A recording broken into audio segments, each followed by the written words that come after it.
KRASONIS has been someone who's known has had potential for a very long time. The difference between knowing you've got potential and finally...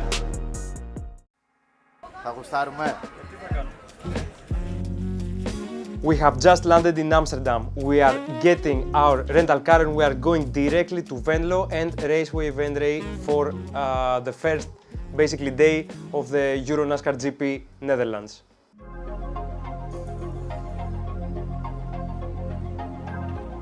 So, Friday today, we are leaving from the hotel, we are going directly to Raceway Vendrée in order to do the driver's briefing, the driver sign-in, and to prepare to check that everything is okay with the car and get ready for the race.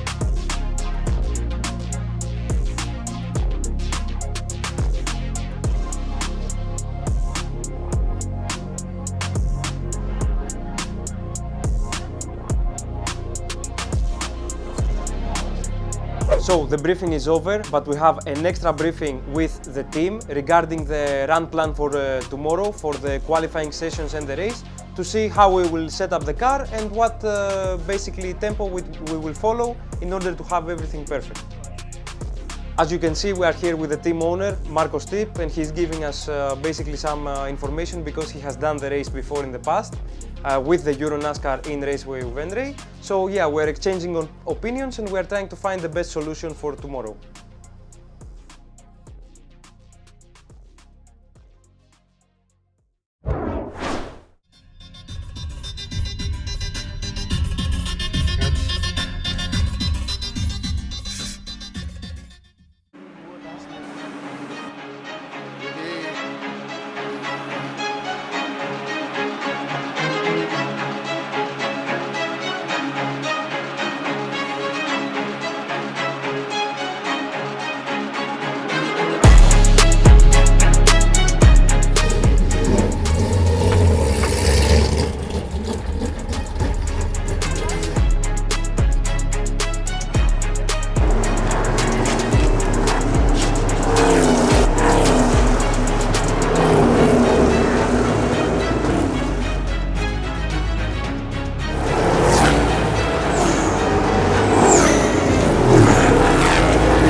Ροζουλί το χρώμα. Δηλαδή, είναι αυτοί οι δύο στο 386, 381, εγώ κάνω 3.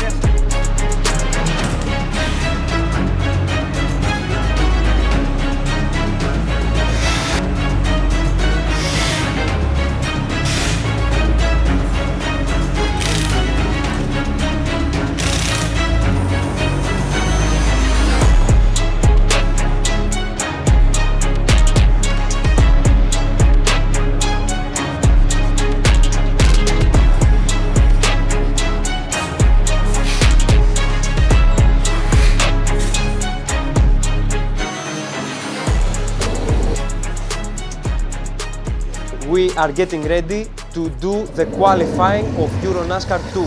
Let's go!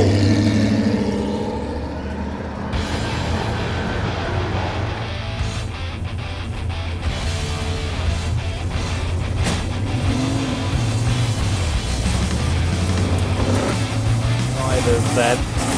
KRASONIS has been someone we've known has had potential for a very long time. And there's a difference between knowing you've got potential and finally proving it to yourself. And I think that's what he did at round 10. Between the podium, between the pole position. Granted, the race didn't go as he would have liked in race 2 at round.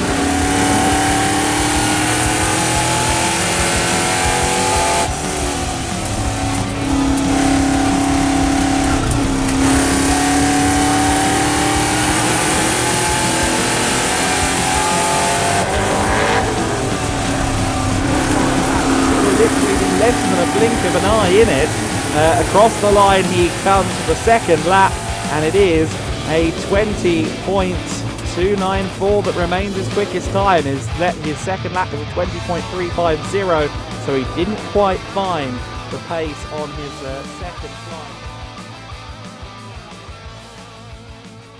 We're back in the fan zone with the next driver, Thomas KRASONIS, one of the oval racing experienced drivers we have on the grid in EuroNASCAR 2. And you're coming off a race weekend at Brands Hatch with highs and lows.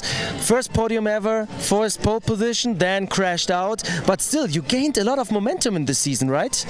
Well, I think we have worked a lot with the team. I have said it before. We are on a good way, let's say. So I put full trust in them. They put full trust in me, and we keep going forward. It's a long way still in the championship. We still have to finish the races here, so we will see, you know. Yeah, but can you tell me something about your adventure when you went to the US to race on ovals there? How was it compared to Raceway Venray? Well, it is similar and different at the same time. While the short track, you know, the length of the circuit is the same, but in New Smyrna, where I raced, there is a lot of banking on the turns. Like, it's more sharp going in and out of a corner. So yeah, that is the main difference. It's more aggressive. Here you need to keep steady pace again and again and again and again. So I think the one who will win here will be the one with the most steady lap times, you know, not the quickest. What about driving so close to the wall? We saw some of the rookie drivers not getting close to the wall. I think you were quite close because you have the experience to know how to put the car there. To go fast in the oval, you need to look only in front. You don't look on the wall. Like, that's why also I saw from the replay, actually, like the first lap, the first flying lap of mine was very close to the wall. But yeah, it's more about looking in front, trying to keep your line, not caring about the wall, because you know that if you do the line correctly, then you will not go into the wall. It works together, you know. But how is it the fine line to find the limit, to be under the limit or to be over the limit? I think this is a very crucial point here, right? Okay, I have been in the wall. Yeah. So I can tell you that I know I found the limit by crashing. So, okay, somebody else might not be on the same page as me, but okay, I feel comfortable doing it because I know how the car feels when it's about to go wide. So. Okay, I know you will say first place, but what's the goal? Top 5, top 3, or do you just go for the win? Man, I don't know, because I want to see what happened with the car, because we wasted the second flying lap. I don't know what to tell. If everything is okay, I think we have the pace for a top 5 finish. For starters, that is the realistic goal. Not to crash the car, to have a top 5 finish to get a lot of points for the championship, because we are racing tomorrow as well. If you want the obvious, you know, what I feel in my heart, I want to win, but okay, let's be realistic. Also Gilles, also Martin, they are very good drivers on the ovals. I hope to get some positions, to have a restart and to follow them in a train. This is my end goal for today. All right, thank you so much and good luck later on in the 70-lap race. Thomas KRASONIS, Markus Stipp Motorsport.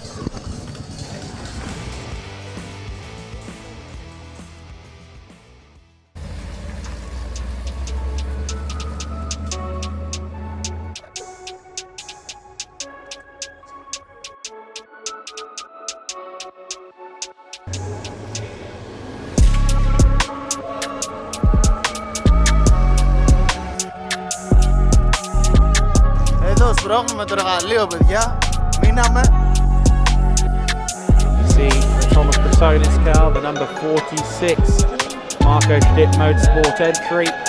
KRASONIS, who scored his inaugural EuroNASCAR podium just a few weeks ago. Easy done right now.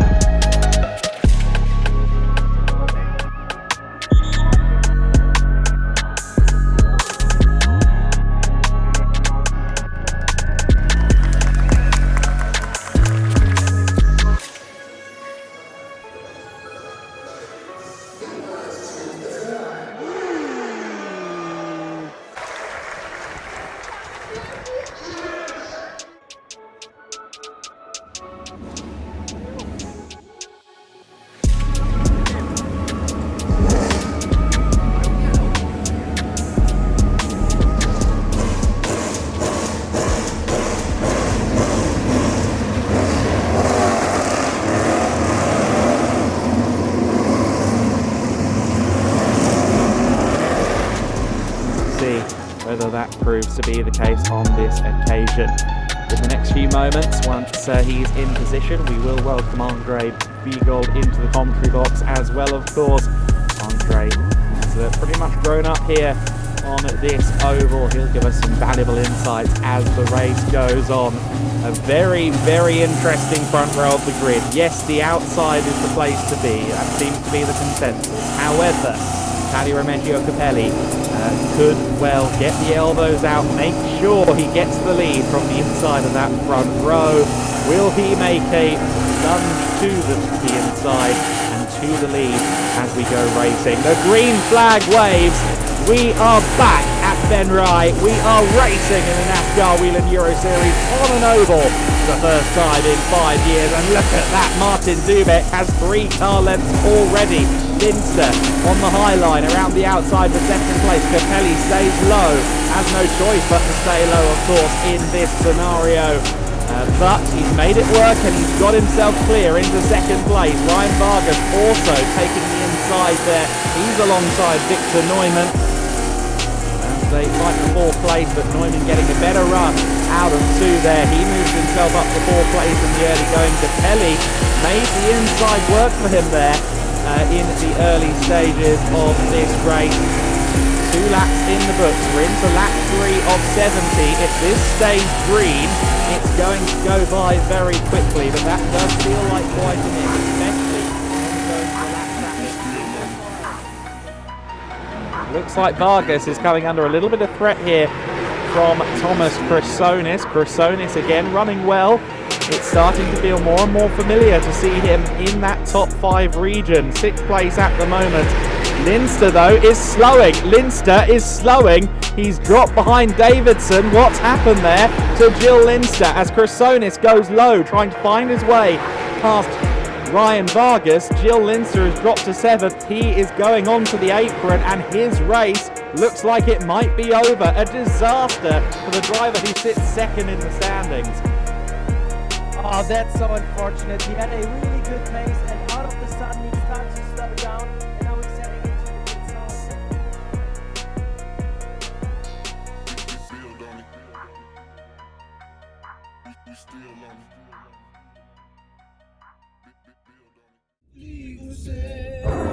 Θυμάμαι μου είχες πει ότι σου το αρκίζομαι ότι για σένα ζω σ' ό,τι.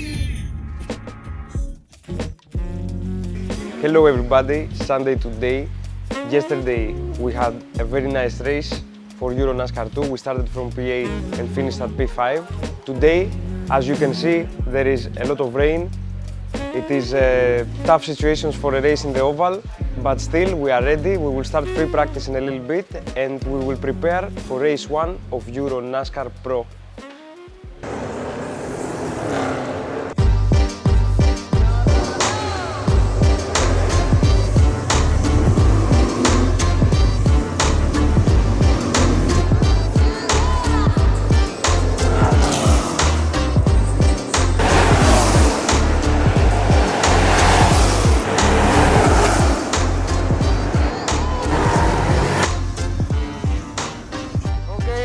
Hello.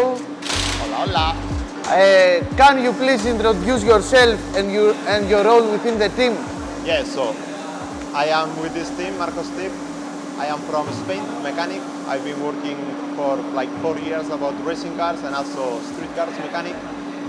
And yeah, that's it for this. With this car, I've been already working, this is my 3rd year in a row. I've been working a little bit about learning a little bit about these cars because it's inch, it's not metric, so it's US. And it's a little bit hard to start working with these cars, but by now I'm 2 years as first mechanic of this car. So for me, this is very important. Okay. To have the clutch, this is a race clutch. Yes. It's a triple disc, 1, 2, we have another one, and in the middle there is metal plates to hold it. And as you can see, this is very, very thin. There is almost no material, and you can kill this clutch very fast. As you can see, it gets very hot, very, very hot. Shiny colors, as you can see. Okay. So this is very critical. You have to change it frequently. Not as a street car, you can do a lot of kilometers with this thing you feel it very fast and they can overheat and then go fully kaput. Last question, how do you see the race today? We have a very hard enemies or very hard other drivers. They're very good, very fast. We have a fast car for today and we think we can go easy on junior, but for EuroNASCAR Pro it will be a very hard battle for us, but I think we can manage to get a good junior point. Thank you very much, Enrique. That was it. Bye-bye. It was Enrique the mechanic, and see you on the track.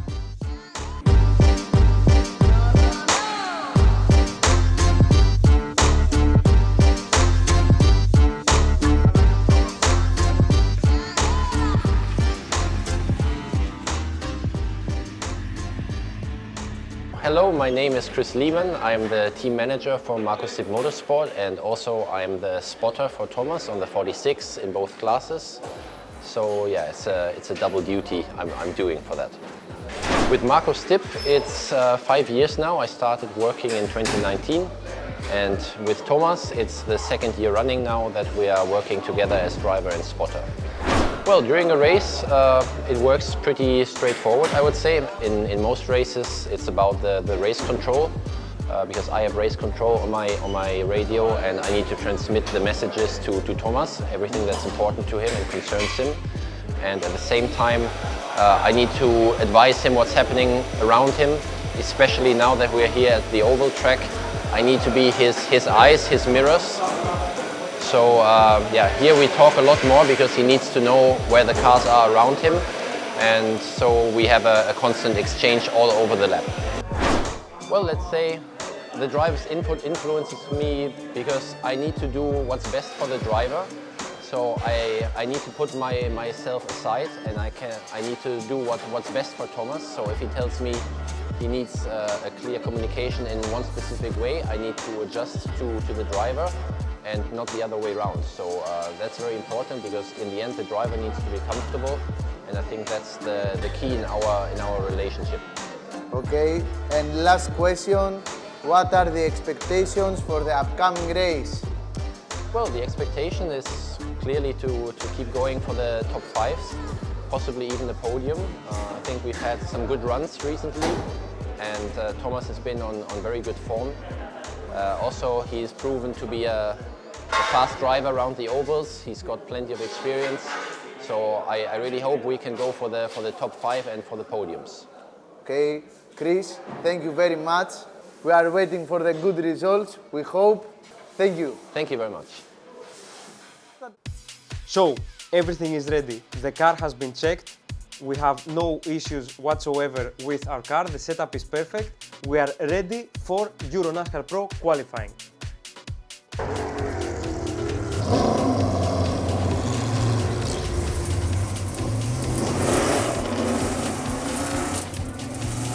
.3 between practice and qualifying. It seems that it's gone the other way this morning. Are the conditions notably worse out there now that we're into the afternoon?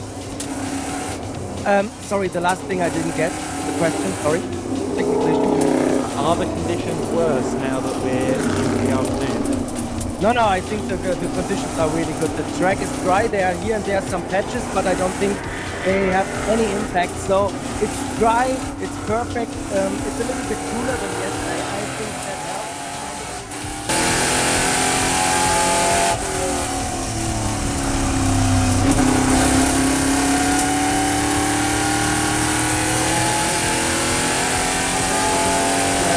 Good lap with a perfect grip is perfect now. So I expect really good lap times. And Thomas KRASONIS, who's now racing on his first flyer, he's one of those guys who could end up at the front because he has a lot of over racing experience and he had a solid day yesterday in EuroNASCAR Pro.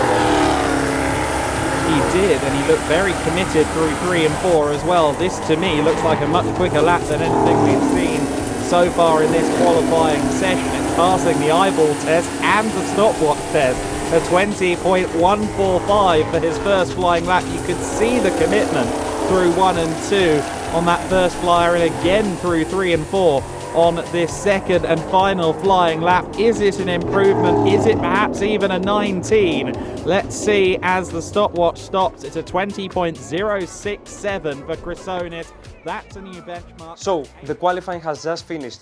Much more competitive than the qualifying of EuroNASCAR 2. I managed to have a 1 second faster lap than yesterday, but that put me in P11. So, like yesterday, we need a good pace in order to get the result. We need to score another top 10, and that is our goal for the race.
One lap to go, so they are now in 2x2 formation. To go racing. It's Hazeman's on the inside line. He's going to have to pull out something extraordinary to try and claim the lead, though, because that outside line, that high groove, is the plan. Let's see if Vittorio Girelli can hold the early lead. He's got a nose ahead as we get ready to go racing. We are underway at Ben Ray for 100 laps of oval racing. The first time in 5 years that we've seen EuroNASCAR Pro racing on the oval. And what a start from Liam Hazeman. He gave it everything on the outside groove. Girelli, I think, getting tapped by Urkeli there.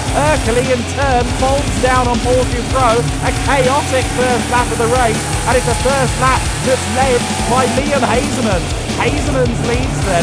Urkeli just tags the rear there of Vittorio Girelli. Girelli got unsettled into 3, and frankly, I'm amazed that Girelli kept it in a straight line. Urkeli goes low, trying to find his way past Girelli. Still low line.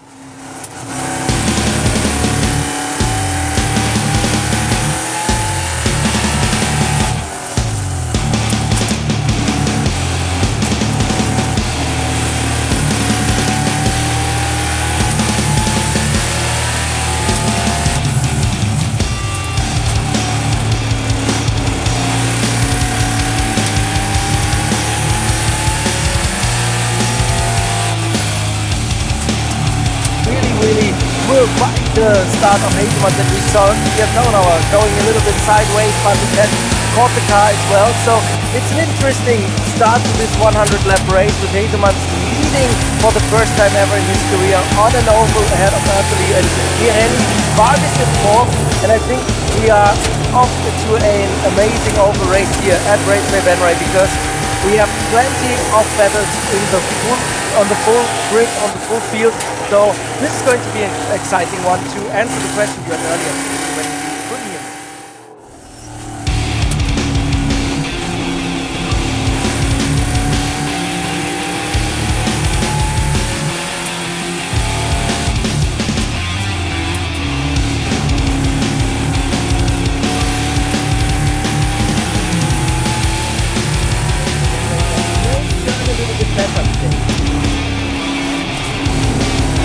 though, Vladimir is still not finding his way past Thomas Krasonic at this stage. I can almost feel the frustration peeling off the number one car at the moment. Downhauer and Neumann have joined the queue as well now, so what was a two-car scrap is trying to find a way by has now become a four-car scrap, and Downhauer is looking particularly racy here.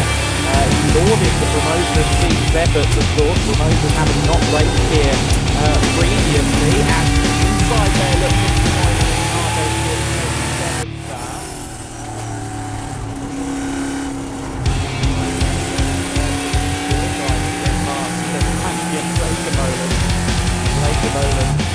Has had the 54 car on his right rear quarter panel for a good 2 or 3 laps at this stage. To be fair, Blekemolen seems to be making the low line work for him. He's keeping pace with Jan-Marco Erkeli, but finally lets him through now. Blekemolen, the bell looking to the inside now of Victor Neumann. Can the ex-motorcycle racer from Switzerland try and find a way past Neumann? Frustrating race for the drivers. They go low, and more often than not, they'll try and pass somebody and end up losing out. And Tafel spins, and just about avoids anything hard. But that was a big moment for Tafel. He was clearly pushing. You can see there the cement off the side of the walls. And we've gone yellow. We've gone to a caution for the first time this weekend after 91 laps in EuroNASCAR Pro. May reap the benefits. Pirelli looking to try and drop it on Jan-Marco Erkeli down low.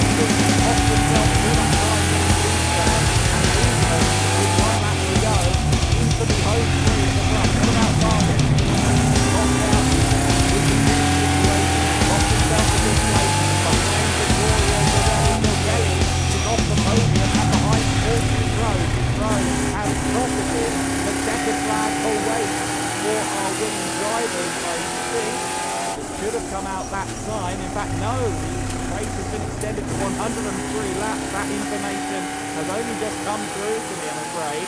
We are now on turn 4.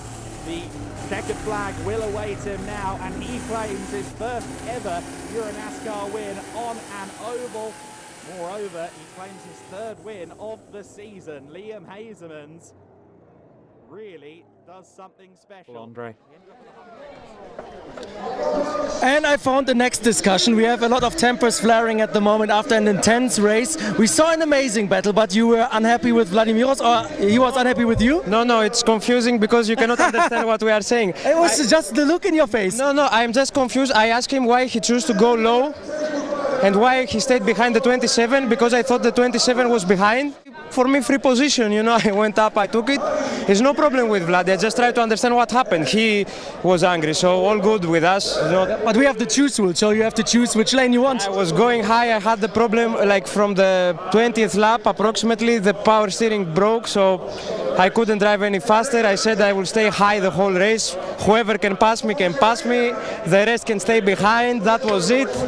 I pushed until the end, I toughed it out, I cannot feel my hands, all good. Now we have 2 months, cocktail, you know, vacation, swimming, things like this. This is a completely different mood than the other interviews, that's what I like. Fight. We have 3 races more, they can do whatever they want. I am going to Czech Republic happy, I am going relaxed, all good. But the battle with Neumann, Dowenhauer, who was also involved, Thomas Toffel, everybody there, Zorzis, it was just amazing, right? Everything because of New Smyrna. I'm letting you go because I am dying and they are starting the All right, podium. thank you so much. We have to go to the podium now. So, top 5 in EuroNASCAR 2, top 10 in EuroNASCAR Pro. Very good points for both championships. We are very happy with the results. Not the ideal for the oval and what I expected, but still very good results. So, I would like to thank you all for supporting this journey. Please like and subscribe in the channel, it helps a lot. And I would like to personally thank my videographer Antonis.kata, my coach Paul Tibas, my team Marcos Tip Motorsport, and my sponsors for making all of this possible. Thank you all and see you in the next race.